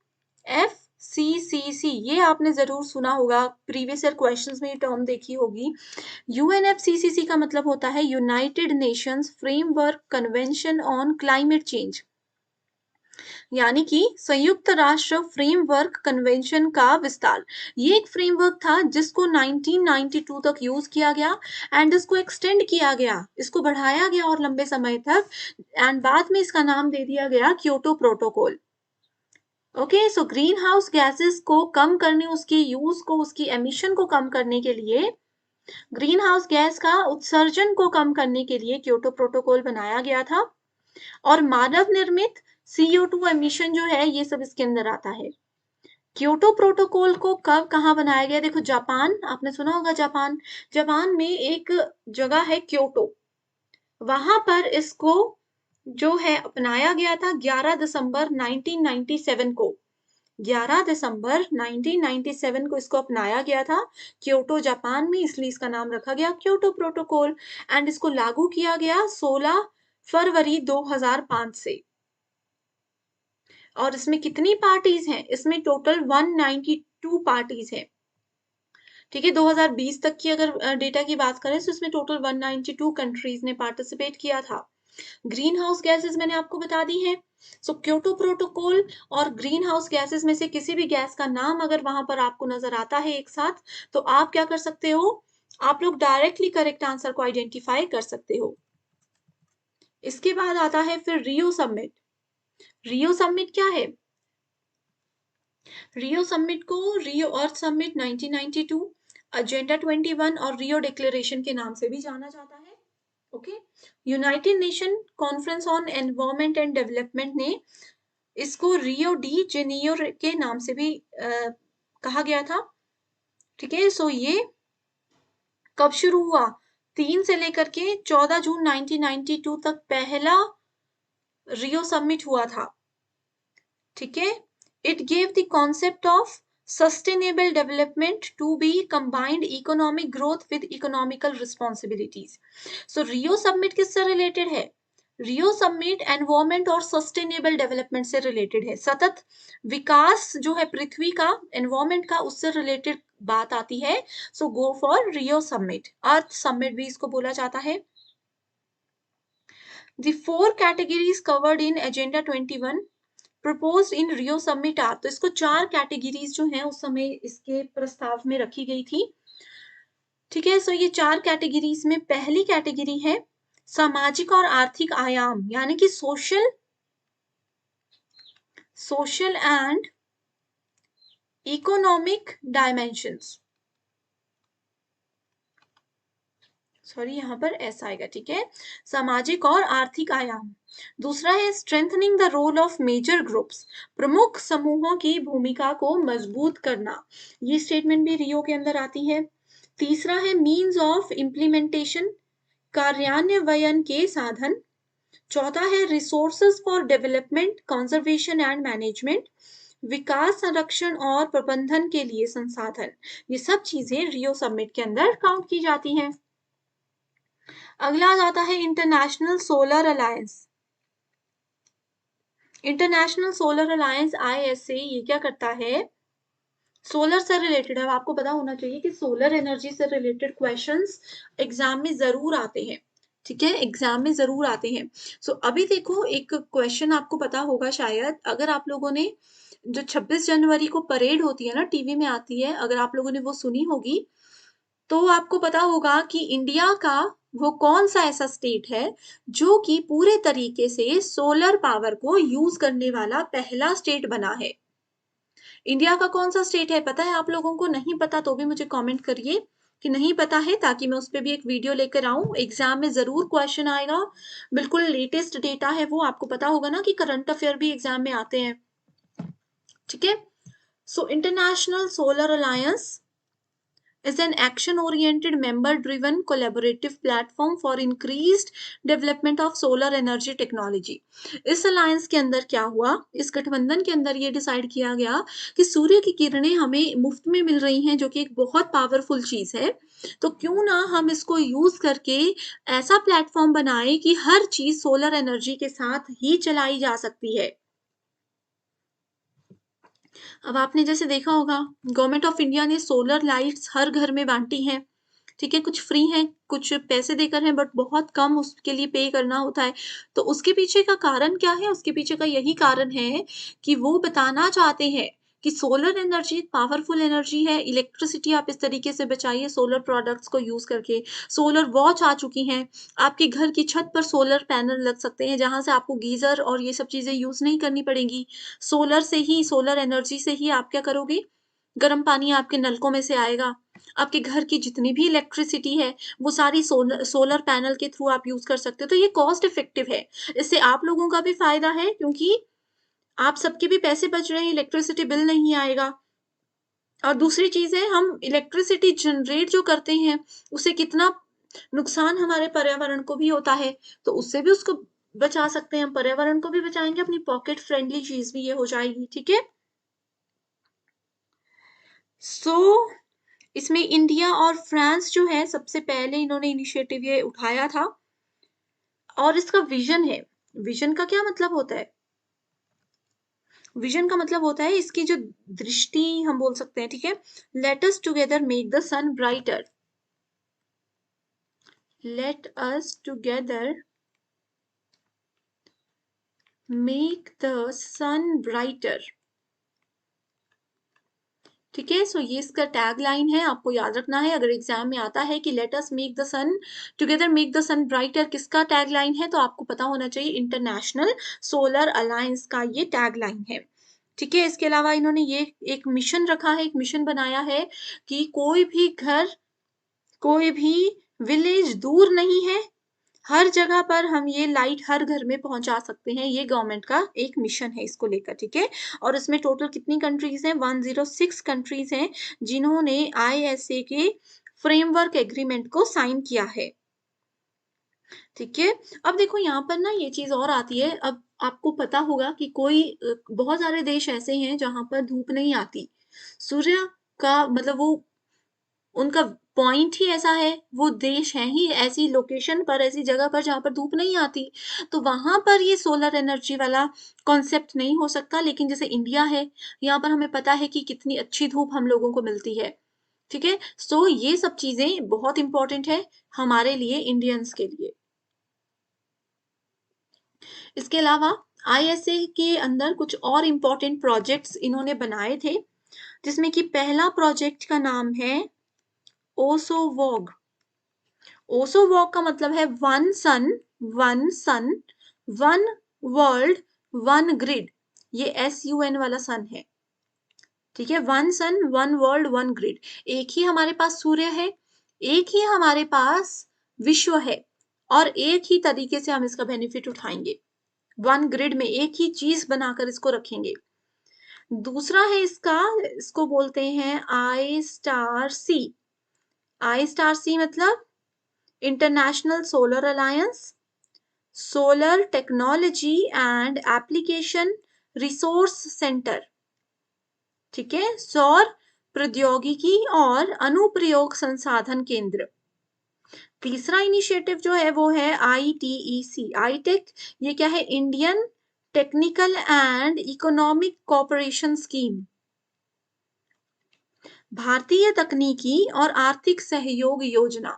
तो ये 3 योजनाएं हैं जो कि ISA के अंदर आती हैं। इसके अलावा आपको ये भी पता होना चाहिए कि जैसे मैंने आपको बताया ना, गवर्नमेंट ने सोलर एनर्जी से रिलेटेड बहुत सारे मिशन तैयार किए हैं। सो उसमें कुछ मिशन ऐसे हैं, जिसमें पहला है NSM, नेशनल सोलर मिशन, राष्ट्रीय सौर मिशन जिसका नाम है। दूसरा है INDC टारगेट। ओके। इसका ऐसा था कि सोलर पावर प्लांट्स लगाने हैं 2022 तक, तो ये टारगेट काफी हद तक अभी अचीव हो चुका है। तीसरा है solar park scheme, solar park scheme. Okay. देखो स्टूडेंट्स, ये अभी सिर्फ मैं नाम बता रही हूँ, क्योंकि इस वीडियो में हमें कंप्लीट इस यूनिट को कवर करना है। अगर आप चाहते हो कि सोलर एनर्जी और इससे रिलेटेड जितनी भी स्कीम्स हैं जो अपकमिंग एग्जाम में आ सकती हैं, वो उस पर सेपरेट वीडियो अगर आपको चाहिए तो भी मुझे बता दीजिए। ठीक है?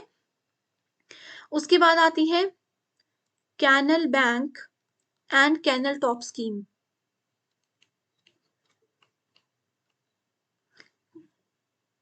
नेक्स्ट है इसमें building scheme, sorry bundling scheme. Okay. Bundling scheme के बाद आता है grid connected solar rooftop scheme. इसको नोट कर लीजिए, grid connected solar rooftop scheme. ठीक है? सो ये 6 स्कीम मैंने आपको बताई जो कि सोलर एनर्जी से रिलेटेड है। इसमें यही इनका टारगेट है कि ज्यादा से ज्यादा सोलर एनर्जी को यूज कैसे करें, कैसे इसका बेनिफिट हम सबको होना चाहिए।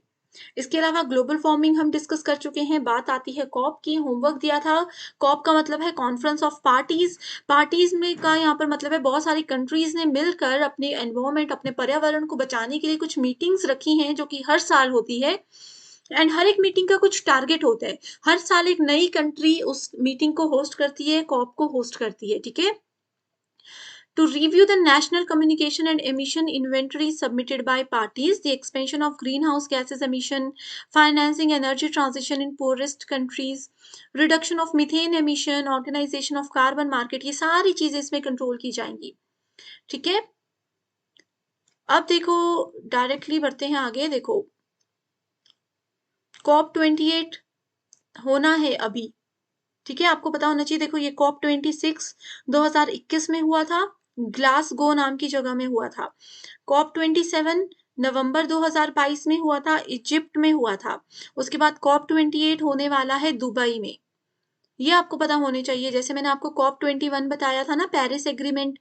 COP21 बोलते हैं, पेरिस एग्रीमेंट इसलिए बोलते हैं क्योंकि ये पेरिस में हुआ था, 2015 में हुआ था। पेरिस क्लाइमेट चेंज कॉन्फ्रेंस के नाम से भी इसको जाना जाता है, और 2015 नवंबर 2015 में ये हुआ था। ठीक है? इस तरीके से 2 चीजें होती हैं। Okay. So I hope students आज सारी चीजें आपको क्लियर हैं। कोई भी डाउट रहता है, कोई भी क्वेरीज़ रहती हैं, कोई पर्टिकुलर सेशन आपको चाहिए तो भी मुझसे पूछ लीजिएगा। So thank you so much for watching this video and I wish you all the very best.